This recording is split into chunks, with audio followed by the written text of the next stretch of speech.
नमस्कार, स्वागत है आपका हमारे खास कार्यक्रम हरियाणा डायरी में। मैं हूं आपके साथ राजश्री थवाईत और इस कार्यक्रम का एक ही उद्देश्य है कि आप तक हरियाणा की हर उस विकास की जानकारी पहुंचाई जाए जो मुख्यमंत्री मनोहर लाल के नेतृत्व में लगातार की जा रही है। तो बने रहिए हमारे साथ और देखते रहिए हमारा खास कार्यक्रम हरियाणा डायरी।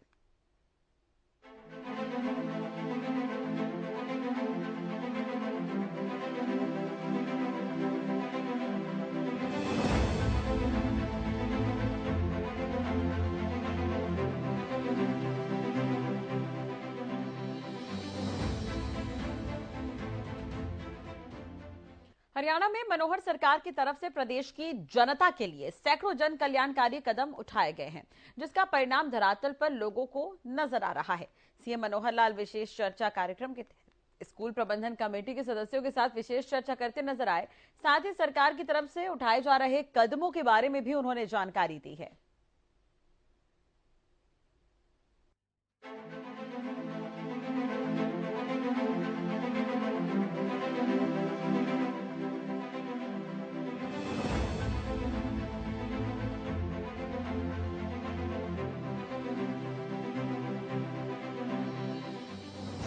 जनता के विकास को लेकर कई कदम सरकार उठा रही है। सरकार की तरफ से लगातार ये प्रयास किया जा रहा है कि हरियाणा प्रदेश के आम लोगों को विकास के साथ जोड़ा जाए और अंतिम पंक्ति में खड़े हुए अंतिम व्यक्ति का भी विकास किया जाए।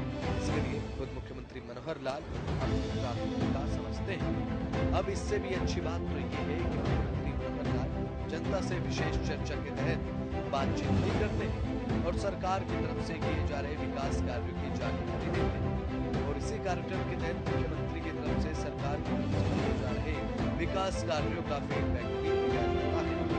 इसी कड़ी में मुख्यमंत्री मनोहर लाल की तरफ से स्कूल प्रबंधन कमेटी के सदस्यों के साथ विशेष चर्चा की।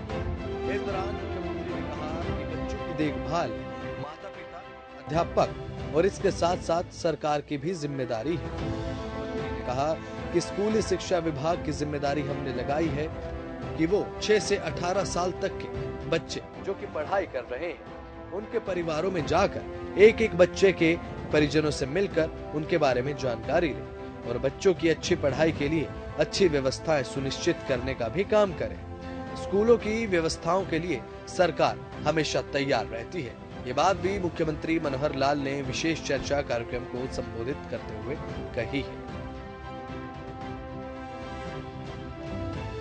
आज एक विशेष चर्चा आप लोगों से मैं करने जा रहा हूं और वो विशेष इस मायने में है कि समाज में परिवार अपने बच्चों की देखरेख करने के लिए हमेशा हर संभव प्रयत्न करता है और उनकी संभाल शिक्षा के नाते करना ये हमारे स्कूल के अध्यापक, माता पिता, अन्य अभिभावक उन सबकी एक जिम्मेदारी होती है। स्कूल अपना काम करते हैं, स्कूलों में, विद्यालयों में हमारे विद्यार्थी पढ़ने के लिए हम भेजते हैं, दाखिला लेते हैं, लेकिन केवल मात्र अध्यापकों की पढ़ाई तक ये विषय सीमित नहीं रहता। उन बच्चों की उचित देखभाल करने के लिए अन्य व्यवस्थाएं भी करनी होती हैं। हमारे यहाँ हरियाणा में जैसा हमको पता है कि लगभग 6 वर्ष से 18 वर्ष तक के 47-48 लाख बच्चे ये स्कूलों में पढ़ते हैं। 20 से 22 लाख प्राइवेट स्कूलों में हैं, इतने ही लगभग सरकारी स्कूलों में हैं। एक 3 से 4 लाख बच्चे ऐसे भी हैं जो शायद कुछ अनरिकॉग्नाइज्ड स्कूल हैं उनमें पढ़ते हैं अथवा गुरुकुलों में, मदरसों में ऐसी कुछ व्यवस्थाओं में हैं जिनके बारे में ठीक से हमारे पास रजिस्ट्रेशन भी शायद नहीं है। और कुछ बच्चे ऐसे भी होते हैं जो अपनी पढ़ाई बीच में छोड़ देते हैं, जिनको ड्रॉप आउट कहते हैं। आखिर हमारी चिंता 6 से 18 साल तक के इन सब बच्चों की स्कूल शिक्षा विभाग की ओर से हमने उनके जिम्मे लगाया है कि एक एक परिवार में जाकर के इन बच्चों की वो जानकारी लें और लेकर के हर बच्चे की पढ़ाई, अच्छी व्यवस्था ये सुनिश्चित करें। विद्यालयों की व्यवस्थाएं सरकार के तौर पर बहुत सी व्यवस्थाएं बनाई जाती हैं। उन व्यवस्थाओं में उस प्रांगण का वातावरण कैसे हो, स्कूल की बिल्डिंग कैसी हो, वहाँ उस बिल्डिंग के अंदर शौचालय बने हुए हैं कि नहीं हैं, पीने के पानी की व्यवस्था है कि नहीं है, खेल का मैदान वहाँ है कि नहीं है, ड्यूअल डेस्क हर स्कूल में है या नहीं है, हर प्रकार का सिविल स्ट्रक्चर भी उचित हो स्कूल के जाने का मार्ग ठीक हो, उसकी चारदीवारी हो, इन सब व्यवस्थाओं पर सरकार भले ही ध्यान देती है, लेकिन बहुत बार ऐसा ध्यान में आता है कि स्कूलों की संख्या बड़ी होने के नाते से, जैसा हमको पता है कि हरियाणा में सरकारी स्कूल ही अगर संख्या गिनते हैं तो लगभग 14,000 से ऊपर सरकारी स्कूल हैं। इतनी बड़ी संख्या में उन स्कूलों की देखरेख करना शायद सरकार के किसी अधिकारी के कंट्रोल में आना संभव नहीं है। तो इनकी देखरेख करने के लिए जो योजना बनाई गई है वो है स्कूल मैनेजमेंट कमिटीज, SMCs। और आज मैं जहां तक समझता हूं, मैं जिन लोगों से बातचीत कर रहा हूं, आप सब लोग ऐसे स्कूल मैनेजमेंट कमेटी के मेंबर्स, उनको सबको बुलाया गया है ताकि हम अपनी बातचीत इनसे कर सकें और आपसे अलग से कुछ सुझाव भी मिलेंगे तो उस पर भी हम पालन करेंगे। तो इन स्कूल मैनेजमेंट कमेटी में चाहे वहाँ हमारे बच्चों के माता पिता हों अथवा अध्यापकों का प्रतिनिधित्व करने वाले कुछ अध्यापक हों या जनप्रतिनिधि, उस गांव का जनप्रतिनिधि भी उसके अंदर हम शामिल करते हैं। ऐसे 10 से लेकर के और 15-16 तक की संख्या इन जो स्कूल मैनेजमेंट कमिटीज हैं इसके अंदर रखी जाती है।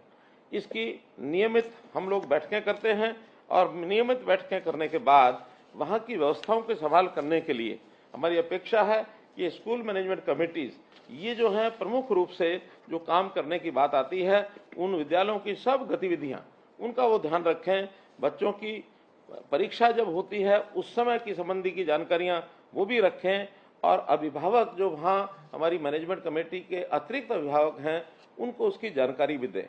सब बच्चों की जानकारियां उन अभिभावकों तक कैसे पहुंचे, इनकी व्यवस्था वो लोग करें और इस नाते से हम लोग ये सुनिश्चित करें कि उन बच्चों की पढ़ाई समुचित चल रही है कि नहीं चल रही है, अध्यापक अपना काम ठीक से कर रहे हैं कि नहीं कर रहे हैं, नियमित तौर पर अध्यापक उपस्थित होते हैं अथवा नहीं होते हैं तो बच्चों की उपस्थिति ली जाती है कि नहीं ली जाती है, बच्चे भी सब उपस्थित विद्यालय में पूरा समय के लिए हों, सभी उनकी जो कक्षाएं हैं उसको वो अटेंड करें। कहीं बीच में बच्चे छोड़ करके कई बार घरों में चले जाते हैं, वो भी ना जाएं। बच्चों का विकास के नाते से जैसे योग आदि की व्यवस्था है वो भी देखनी होती है। खेल में बच्चे कहीं अपना भाग लेते हैं कि नहीं लेते हैं, आखिर बच्चों के मानसिक विकास, बौद्धिक विकास के साथ साथ उनका शारीरिक विकास ये करना भी बहुत आवश्यक होता है। तो इस हिसाब से उन बच्चों को आगे बढ़ने के लिए जो गैर शैक्षणिक कार्य हैं उन कार्यों में भी बच्चों का विकास जो है वो जुड़ा होता है। बच्चों को पाठ्य पुस्तकें दी जाती हैं, डिपार्टमेंट की ओर से जो पाठ्य पुस्तकें निःशुल्क रूप में दी जाती हैं उनको मिली कि नहीं मिली हैं। ऐसे ही बच्चों को हमने जो 10वीं 11वीं 12वीं में मुफ्त में टैबलेट बांटे हैं वो टैबलेट उनको मिले कि नहीं मिले हैं। अधिगम ये जो शिक्षण सामग्री है वो उनको मिली है कि नहीं मिली है। बहुत बच्चों को प्रोत्साहन राशि ये दी जाती है, वो राशि उनको प्राप्त हुई है कि नहीं हुई है। बच्चों की वर्दी वो उनको मिली है कि नहीं मिली है। विद्यालय में पुस्तकालय की व्यवस्था ये है या नहीं है, क्योंकि पुस्तकालय की व्यवस्था होना भी इसलिए अनिवार्य है कि बच्चे अपने सामान्य पढ़ाई के साथ साथ पुस्तकालय में अतिरिक्त ज्ञान के लिए उन पुस्तकों का कई बार उपयोग करते हैं। तो इस प्रकार से ऐसे बहुत से काम हैं जो बच्चों को पढ़ाई के साथ साथ उनकी व्यवस्था देखना, उनको ध्यान रखना, ये हमारा काम है।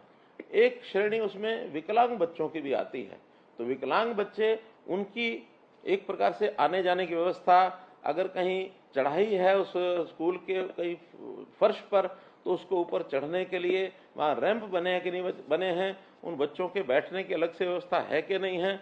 उनकी पढ़ाई भी कई बार विशेष चैलेंज जो बच्चे होते हैं उसकी पढ़ाई की व्यवस्था भी अलग प्रकार से करनी पड़ती है, वो उनको है कि नहीं है।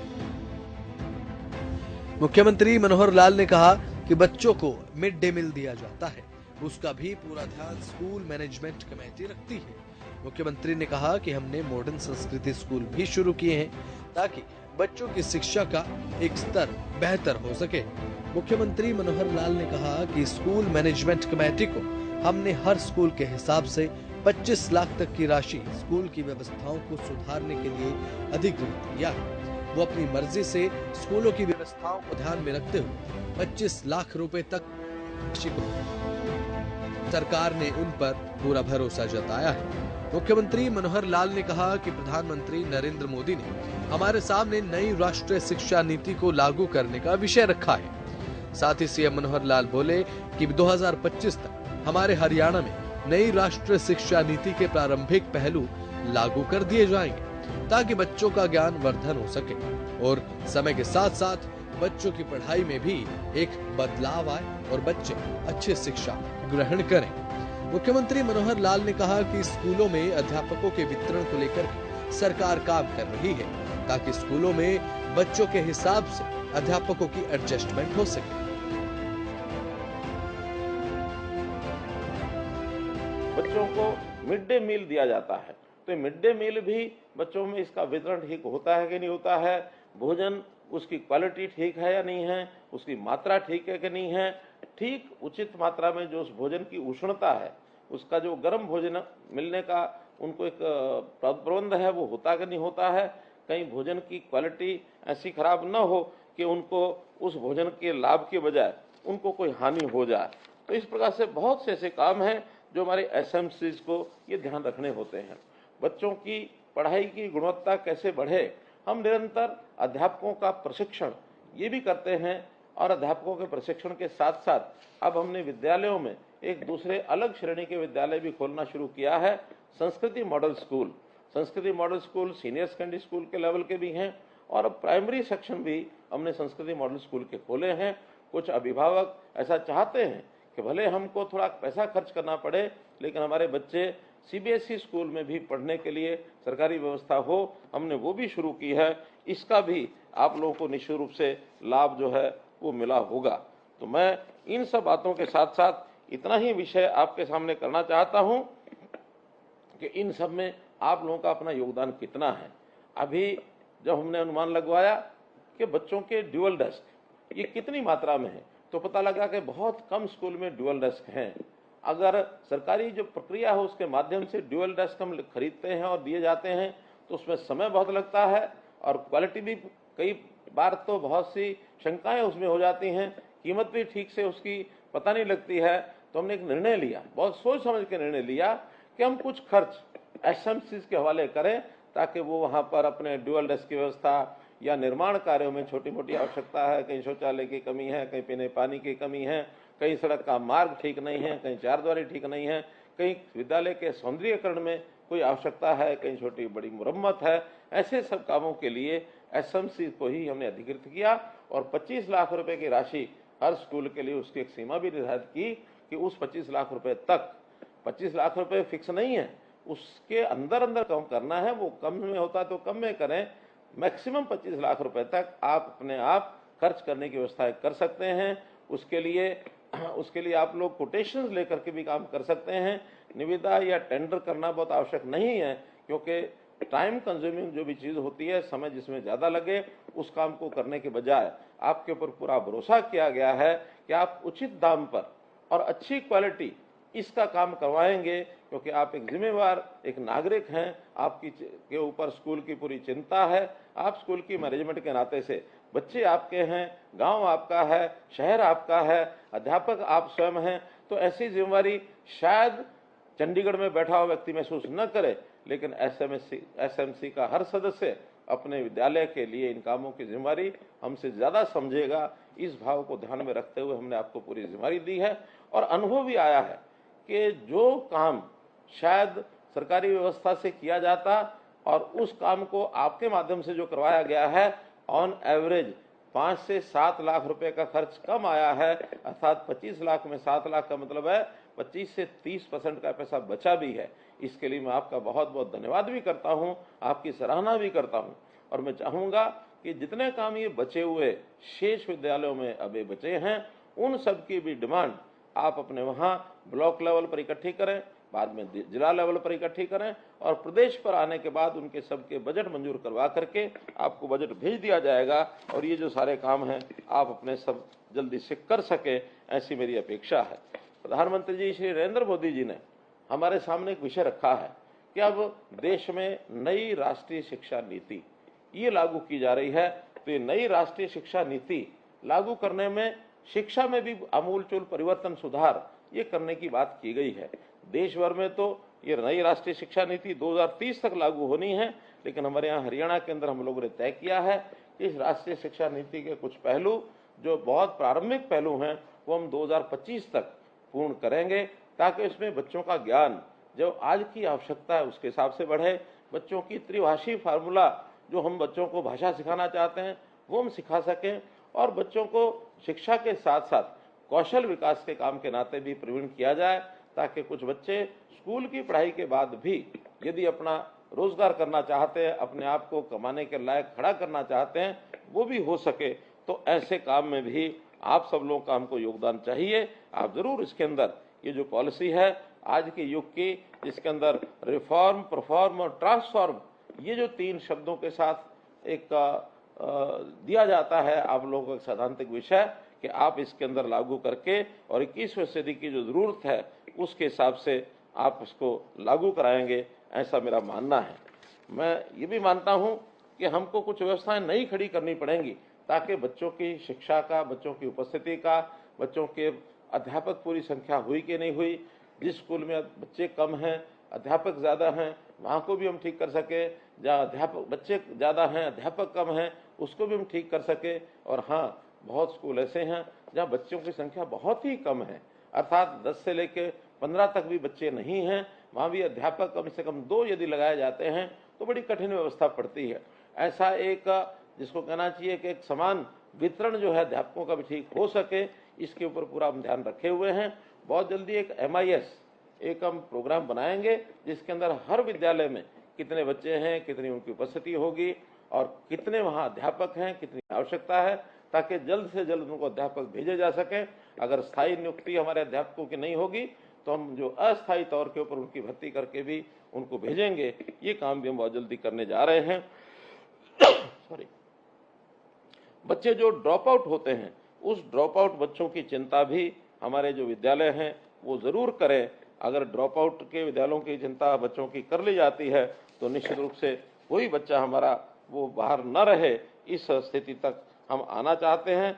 कुल मिलाकर के हमारे बच्चों की शिक्षा अच्छी कैसे हो, ये जिम्मेदारी हम सबकी है, चाहे उसमें सरकार है, हमारा शिक्षा विभाग, चाहे अन्य विभाग हैं, या फिर गांव में पंचायत से लेकर के अभिभावक, अध्यापक, सभी ये जो स्कूल मैनेजमेंट कमेटी है, इन सब की चिंता, बच्चों की पढ़ाई की चिंता होनी चाहिए। एक बच्चा यदि बचपन उसका संवर जाता है तो निश्चित रूप से आगे वो एक अच्छा नागरिक बनेगा। आज हम जिस युग में जी रहे हैं, इस युग में माता पिता और अध्यापक सबकी चिंता बच्चों की पढ़ाई होनी चाहिए। मैं तो कम से कम अपने समय की बात बता सकता हूँ, आज से 50 साल पहले की। तब तो माता पिता को भी पता नहीं होता था कि बच्चे की पढ़ाई में क्या कमी है, क्या उनको ध्यान रखना है, कोई गाइडेंस उस समय मिलती नहीं थी।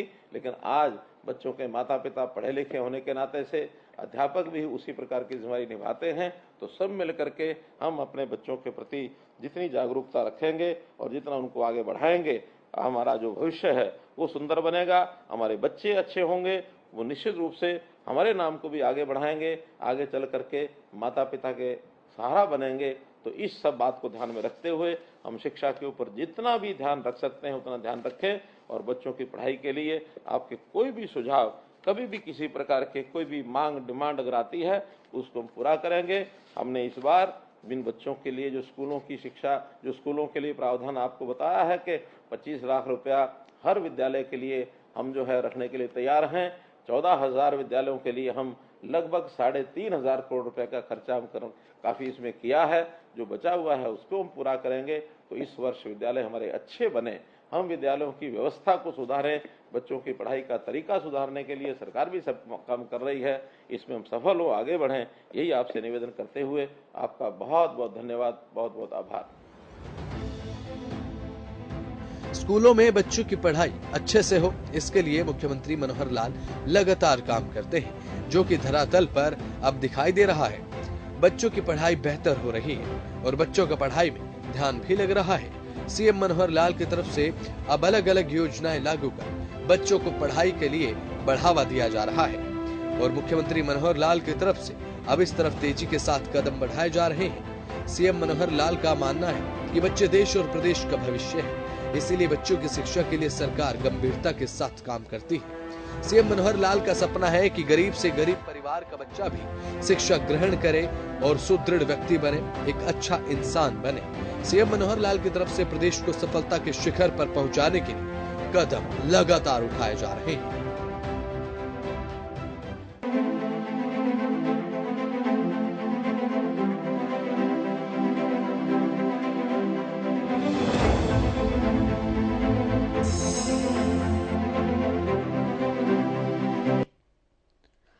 प्रदेश के युवाओं को ज्यादा से ज्यादा रोजगार देना सीएम मनोहर लाल की प्राथमिकता है। सीएम मनोहर लाल की तरफ से विधानसभा में अपनी सरकार के कार्यकाल के दौरान दी गई नौकरियों का विवरण भी दिया गया।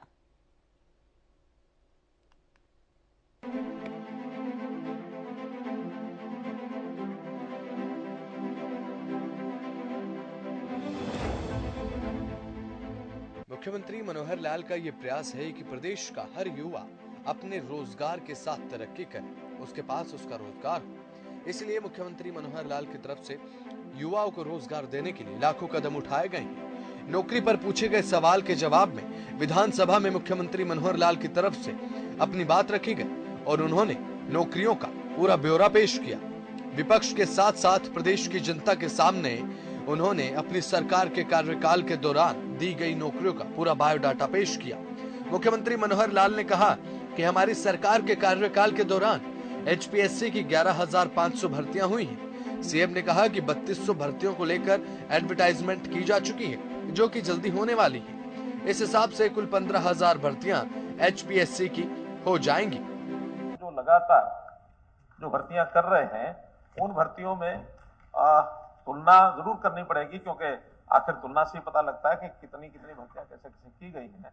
तो हमारे यहाँ स्टाफ सिलेक्शन कमीशन की और एचपीएससी की जो भर्तियां हुई हैं, उसमें अगर मैं पिछले 10 साल की बात बताता हूं तो एचपीएससी की भर्तियां कुल 8700 हुई और अभी हमारे लगभग 9-9.25 साल ही हुए हैं, अभी समय और शेष है। उसमें भी और जो भर्तियां होंगी उसका अलग से डिटेल है। तो अभी 11,500 भर्तियां हमारी हो गई हैं। और एक प्रश्न बलराज कुंडू जी ने पूछा हुआ था, तो वो जरूर उस साथ में शामिल करके उसका उत्तर बता रहा हूं कि अभी क्लास 1 और क्लास 2 3200 भर्तियां और जो है एडवर्टाइजमेंट हो चुकी है, जो बहुत जल्दी अभी होने वाली हैं। तो ऐसे कुल मिलाकर के 15,000 के आसपास ही भर्तियां एचपीएससी की हो जाएंगी। ऐसे स्टाफ सिलेक्शन कमीशन में पिछले 10 वर्ष में 93,000 भर्तियां हुई थी और अभी हमने 9 वर्ष के अंदर 1,06,000 भर्तियां ये हम कर चुके हैं। और इसके अलावा 45,873 ग्रुप 3 की यानी सी की ग्रुप सी की भर्तियां, उसका सीटी टेस्ट हो गया है। ये अलग बात है कि उसमें से कोर्ट के अंदर कुछ केस गए हुए हैं और खास करके हम जो एक लाभ सोशो इकोनॉमिक जो क्राइटेरिया के माध्यम से 5 अंकों का जो हमने लाभ देने की बात कही थी गरीब परिवारों को जिनके घर में एक भी नौकरी नहीं है या जो अन्य कुछ क्लासेस हैं, उसको लेकर के और कुछ आपत्ति कुछ एप्लीकेंट्स ने लगाई हुई है और बहुत जल्दी उसका मैं समझता हूँ फैसला हो जाएगा। तो 48,873 तो ग्रुप सी की भर्तियां होंगी और ऐसी ग्रुप डी का अलग से सीईटी टेस्ट हुआ है और उस ग्रुप डी में एक प्रावधान है कि जब रिजल्ट आएगा, क्योंकि वो भी लगातार 3 साल के लिए रिजल्ट निकाल के रखा जाता है, 3.5 लाख के लगभग लोग उसमें पास हुए हैं, उनका कोई इंटरव्यू नहीं होना है, केवल रिजल्ट के आधार पर ही उनकी जो नियुक्तियां हो जाएंगी, जो भी उसमें क्वालिफाई करेंगे मेरिट पर आएंगे। उसमें प्रावधान ये है कि जब रिजल्ट निकालना होगा उस समय हमारे पास कितनी रिक्वेशन देंगे उसके हिसाब से और वो भर्तियां होंगी। चीफ सेक्रेटरी ऑफिस ने वो रिक्वेशन देनी है। अभी तक चीफ सेक्रेटरी ऑफिस में डिफरेंट डिपार्टमेंट्स की ओर से 13,657 भर्तियों की रिक्वेशन तो जा चुकी है, लेकिन मुझे लगता है कि रिजल्ट कुछ समय के बाद आएगा, तब तक 1,500-1,500 और भी रिक्वेशन आ सकती है। तो लगभग 15,000 भर्तियां वो आने वाले 6 महीने में ये और हो जाएंगी। तो ऐसे 15,000 ये होंगी और 1,06,000 हम पहले दे चुके हैं। 15,000 और 45,000 ग्रुप थी, तो कुल मिलाकर के 60,000 भर्तियां ये होंगी। तो इस 10 साल में हमारा अनुमान है 1,67,000 भर्तियां ये ग्रुप सी और डी की ये हमारी कंप्लीट हो जाएंगी। मुख्यमंत्री ने कहा कि स्टाफ सिलेक्शन कमीशन में पिछले 9 वर्षों में 1,06,000 भर्तियां हुई थी। सीएम मनोहर लाल ने कहा कि सरकार का 10 वर्ष का कार्यकाल पूरा होने तक 1,67,000 भर्तियां कंप्लीट हो जाएंगी। मुख्यमंत्री मनोहर लाल की तरफ से प्रदेश के युवाओं को नौकरी देने पर काफी फोकस किया गया है, जिसका ब्यौरा खुद मुख्यमंत्री मनोहर लाल ने विधानसभा में दिया है। मुख्यमंत्री मनोहर लाल का ये मानना है कि प्रदेश का युवा मेहनत करे, अपना रोजगार हासिल करे। इसके लिए सरकार भी युवाओं को रोजगार देने के लिए हर संभव प्रयास कर रही है। जब तक प्रदेश की बीजेपी की सरकार का कार्यकाल पूरा होगा, प्रदेश में 1,66,000 नौकरियां दी जा चुकी होंगी।